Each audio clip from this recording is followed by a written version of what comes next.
everyone, Caroline over here in the city of Huntington Beach. So I'm 3.7 miles from the water. I've got a piece of commercial property. This is zoned GC commercial. The tenant is Child Time Learning Center. The Child Time Learning Center is owned by the second largest child care provider in the United States. These are the guys that own Tutor Time, Montessori. The building is 5,130 square feet. Lot size is about 33,512. That's about 0.79 acres.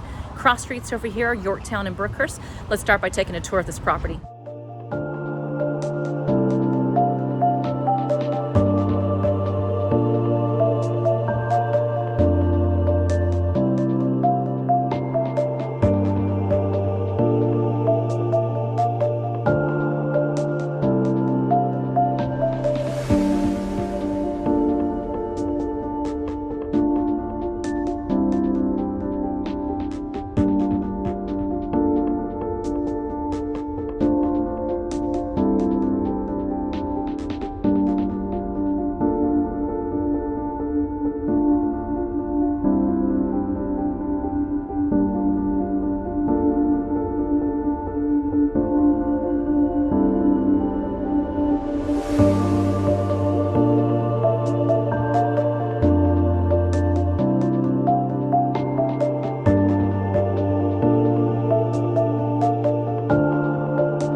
About a triple net lease.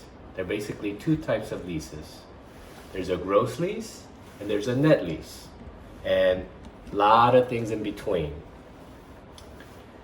Typically, a gross lease, you have a risk as the owner, as the landlord, of price fluctuations such as electricity, taxes, insurance, things like that going up more than what you thought when you entered into the lease.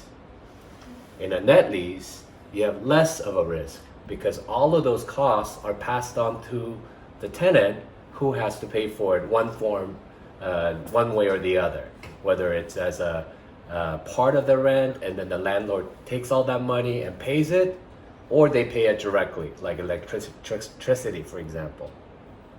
So you have I gave you four examples here. An old lease in the U.S. A lot of the old leases, or some of them, would have a gross lease where you just pay a lump sum of money, and the landlord takes that money and it has to pay for property insurance. Property taxes, insurance, everything. And then you have typically a house, residential lease. You own a house, let's say, and you rent it out to a family. They would pay for, let's say, water, electricity, what have you. But the owner, when they collect the rent, you have to take some of that money and pay property taxes, insurance, sometimes homeowners association fees, etc., etc. So that would be one step closer to net lease. And then let's say take a little strip mall in a corner of a street with only 4 or 5 units or whatever. Some of those,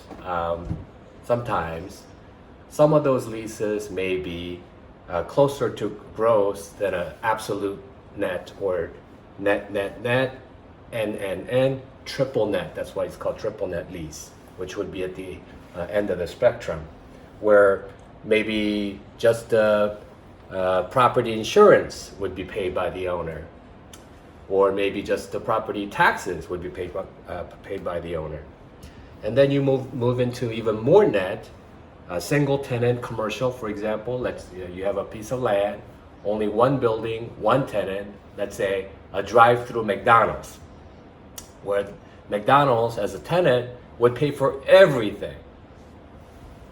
And that would be over here. So closer you get to a net lease and away from the gross lease, you as the landowner, the landlord, you would bear less of a risk in these expenses being higher later on than what you thought when you first enter into the lease.